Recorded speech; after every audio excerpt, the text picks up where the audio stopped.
Hello, ladies and gentlemen. This is Eddie Marcus again. I'm coming to you because I got a nugget and I want to share it with you for the benefit that it can help us all. You know,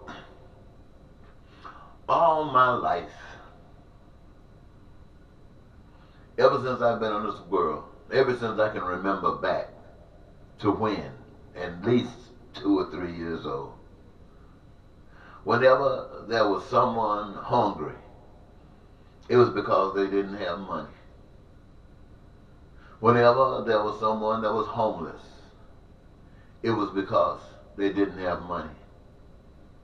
Whenever there were those who couldn't continue their education or go to school, it was because they didn't have money to buy clothes.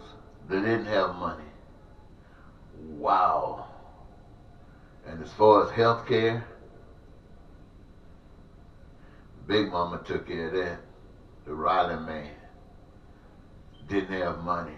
Isn't that something?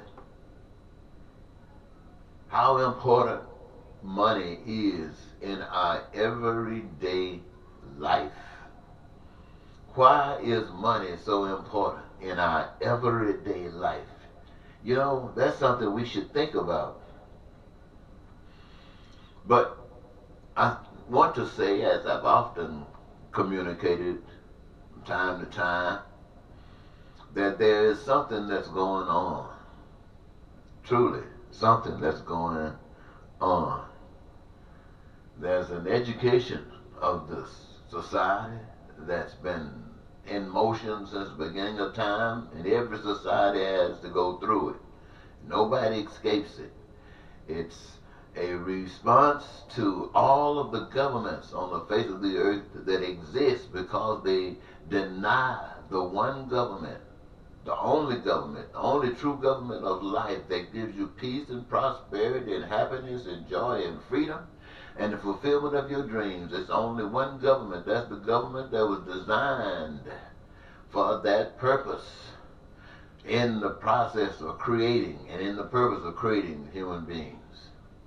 And everything was set in motion for that to happen. But there's no such thing when you start seeing people go to the polls and vote for the lesser of two evils. They do that because they are still caught up in the systems of the world. And there's no higher power that's keeping them from doing that if they do it. There's no camaraderie. There's no coexistence between love and hate. No, that just can't happen. Love cannot accept hate. Love will always try to find out what is the reason behind your hate. And once they know what the reason is behind your hate, they will do everything they possibly can to satisfy that reason, to take away your purpose, so take away so you don't have to hate. That's what love will do. And at the same time, hate's coming at you, don't want to hear it. I don't want to hear that. You must be out of your mind. And hate, depending upon how strong that hate is, will come at you, and that hate will kill you if it has to, just to have its way. It can be that strong. Let's hope in most instances that the hate is not that strong. But let's hope us likewise that our love is strong enough to overcome hate, because there ain't no way they gonna coexist together. Somebody say, what about the saved and the unsaved? Just to throw that at you for a moment. What about the saved and the unsaved? Can they coexist? Well, the truth of the matter is the saved are going to be so busy taking care of God's business and loving life and all of what it means to be the light in the darkness that keeps our people in bondage. They're going to be so excited about that. Till the truth of the matter is, those who benefit from it are going to be mesmerized to what is this that's going on, and they will begin to see the light of love. They will begin to see the light of truth in the way that the people who truly understand God respond to God by responding to people and meeting the needs of people. That's going to be the great big distinction. The saved and unsaved, they can't just mingle together like everything's okay. It ain't okay, not like that. But it's all about love. Now you've heard it said that let the wheat and the weeds grow together, and that they be separated at the harvest. But now you know for yourself that a field with a combination of wheat and weeds, the weeds gonna wipe the wheat out. Now, why do you think that cotton is chopped? To get the weeds out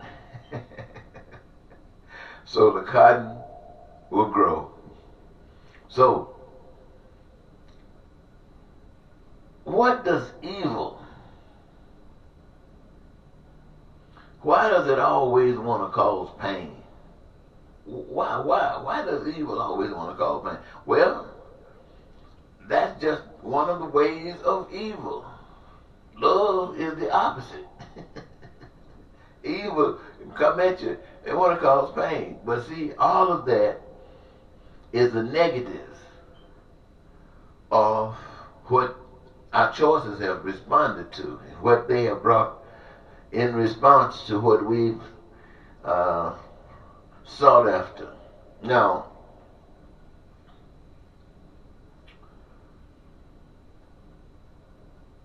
why was this journalist, Jasogi, killed and dismembered in Saudi Arabia? Why did that happen? Anybody? I'm not talking about the politics of it. Just tell me why that happened. That's right. It happened because he was good. And they couldn't put up with that. Goodness was not accepted at this time, and he had to go. But that's a statement, ladies and gentlemen, and I want to say to you, and this is serious business. It took the United States of America over 200 plus years before it succumbed to the evilness of selfishness, what I call the devil. Now you can call it whatever you want to call it. I call it the devil. It is a form. Now the evidence of this is real in the installations, my friends, of the results of the 2016 presidential election. The shortcomings of America caught up with us all right here. I want you to know, ladies and gentlemen, that here on this earth, all things have been set in motion. And that includes nature. Here on earth, ladies and gentlemen, humans have been given the power of heaven and hell. And each are empowered by the choices made. When a choice is compassionate, when it's loving and kind, empathetic, and loving towards all, it's on the pavement, it's on that structure, it's on that highway, that building that leads to paradise. It leads to heaven on earth.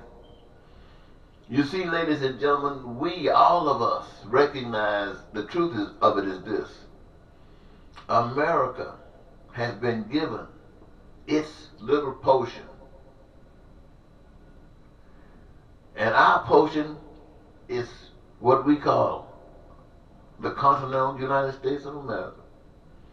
And all of us whether we were born here or went through some process and claimed this as our country. It's ours. And it is our responsibility to turn this into heaven on earth, right here in the United States of America. We as human beings here in the United States of America must respond to this life as if it's all there is. And we are all it has. And we're going to give it all we got to get everything that we want. And we want it all. So this is on the pavement of creating heaven in the United States of America. Now, when the choices that are made represent selfishness, when it represents us, when it represents I, when it represents me, it's on the path to hell. Now, this is no doubt. This is absolutely the truth. But check this out. Every now and then, God performs a miracle to remind humans that there is a God. See, right now, humans do not know God. Their faith is built on a negative foundation, such that they accept and they put up with negative results. Some God, some don't. Poverty and crime and violence, hatred and racism and bigotry and war. And still, in this day, in this time, royalty, dictators, politics, secret societies, all of these negatives, my friends, that comes from listening to ourselves as individuals, or listening to ourselves as a group, or listening to ourselves as a nation, following a group, or following an individual, whatever. All of it takes us to where we are today. So many other nations, you see, like Russia, they have gone through some changes. You know, if you study your history, you go back and you get into those dynasties that have fallen, the kinds of things that they went through. All of these things are the same kinds of things that all of these various nations go through, and we see that we ourselves, the United States of America, are going through them right now. But to you, I would advise, stop and take a deep breath. I want you to look at all the ugliness that you know of, that this country has engaged, and double that by all of that you don't know. And this is where we are. This is where we're at. And we're about to go under, ladies and gentlemen. And it's all by the choice of the American people. The proof that part of the earth, this is of America. This is our God. And we're to rid all of the negativity out. A God where the people's needs and wants and desires are met. A place where everyone has a career of choice. A place where everyone have access for health care from the womb to the tomb. Unlimited and unrestricted education. Food, clothing, and shelter. Transportation, recreation, all of these, ladies and gentlemen, as a byproduct already paid for in advance as a reward for your participation in the process of creating heaven by simply engaging yourself, exercising your gift to extract from the resources that the Almighty Power has given us to allow that which we can imagine to be made manifest for the benefit of anyone that has a desire for it. And all things are good that does not infringe upon the liberty and the freedom and the joy and the peace and the prosperity of others. This is what is being offered to the American people. In spite of all the money that's being spent, all of the millions of dollars that are being spent to carry forward a continuation from a political perspective of the Republicans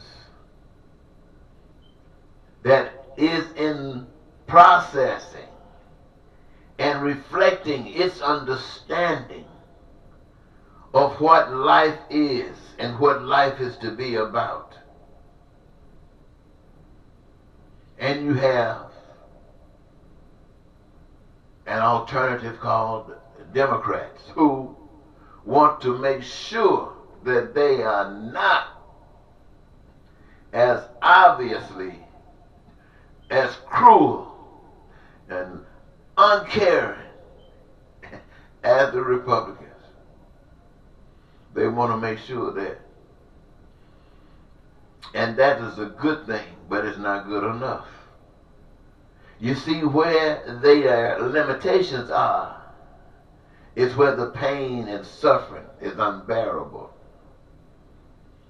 And so it doesn't make them any different than the Republicans. And so one must ask, in a situation where everybody from the top to the bottom, from the left to the right, got the same requirements for survival. Every last one of them got it. And every last one of them got a gift. They came here with a gift. They came here to do something. Every last one of them. And given the opportunity to do it, the master that we can't see, can't touch, can't feel, have already designed it in such a way until those certain things are made manifest right away in our exercising our gifts. In such an abundance that none of us would have to be absent any of them. I didn't know I was going to be talking this long. But anyway, none of us would have to be absent any of them. My. And that is why we create heaven on earth. Because now everybody doing what they want to do, loving it. And everything that they could ever want, need, or desire is being made while they are doing their thing. And all they got to do is access it as they desire to do so. Free. Free, my friends. Free. No more lying and cheating. No more having to steal. No more poverty. No more cops trying to earn their living. No more military building armaments to try to kill. Because the whole world, now hold it now. We're not going to just come and tear up our guns. We're not going to just tear up the guns right away. We're going to let the light of love shine across the globe so people can see and desire what we have exposed from that unknown, the Father of heaven on earth. And once they start living the life, they're not going to have any needs for guns. Now everybody's feeling the same way, so we'll make sure we get rid of that stuff. Because we can use it for something else so much better. Ladies and gentlemen, I'm asking you that take a chance.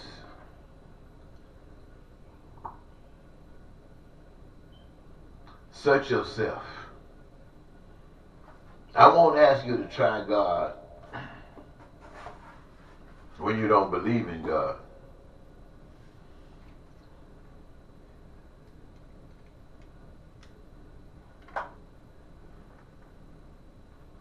And I don't want to make you feel that God doesn't love you.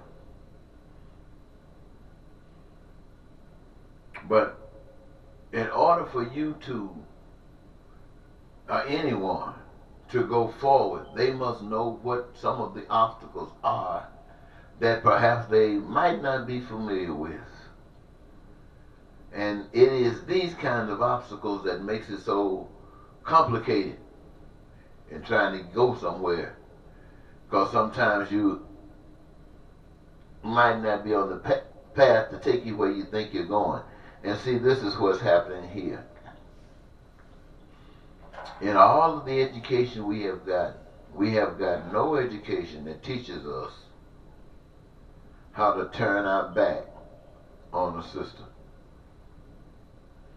All of the education we have ever received is relative to maintenance, survival of the system.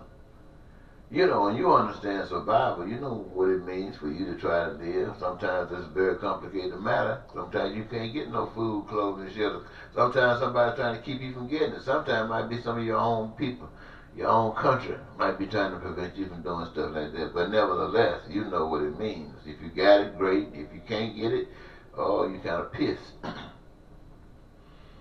And so what we have to understand is that the nation sees itself that same kind of way. But when somebody goes and finds some gold, and they come back and say, gold, everybody wants to go to get that gold. They're just running, trying to go get that gold. Somebody win the lottery. Somebody say that they're throwing money away. People running getting that money. We're going to have a contest, American Idol or something like that. People trying to get that money. Everybody playing the lottery. Everybody trying to get that money. See? Because they know that money has been designed to do those kinds of things that the message of the Heavenly Father is telling you you don't need money to do. And see, because money attaches you to all of this lying, cheating, stealing, crime and violence, poverty. It attaches you to all of that. All of that. Now look, I really didn't want to talk this long. I've talked so long, and it's still got a couple of minutes, but I'm not going to bore you with that. I'm just going to have to come back to you later and talk about that. I'll let you go right now. Thank you for bearing with me this long. Until next time, this is Eddie Marcus saying goodbye.